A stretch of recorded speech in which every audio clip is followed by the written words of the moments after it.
And we start then with those dramatic images from Tokyo Airport today, where a passenger plane is reported to have collided with a Coast Guard aircraft. The commercial plane was a Japan Airlines flight from the north of the country. It had just touched down at the airport when it appears it made contact with the smaller Coast Guard plane. Japanese media reporting today that all 379 passengers on crew on that Airbus flight were safely evacuated before it was entirely engulfed in flames.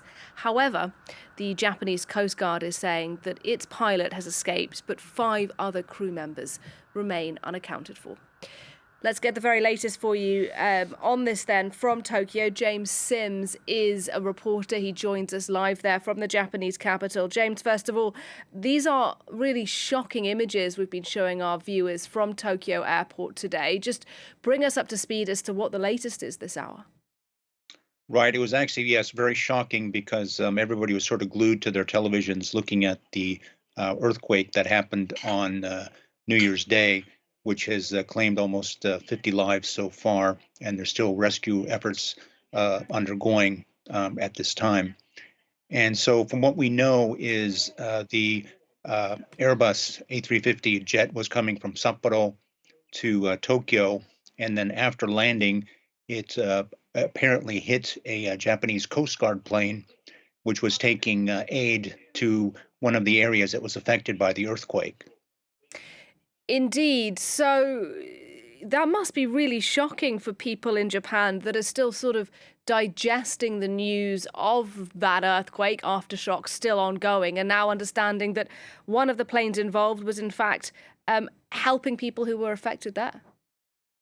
Right. I mean, it was, I hate to say, it was just a really bad way to start the new year in Japan. First, you have the massive earthquake, one of the largest to hit Japan since the 2011 earthquake, which claimed over 20,000 lives.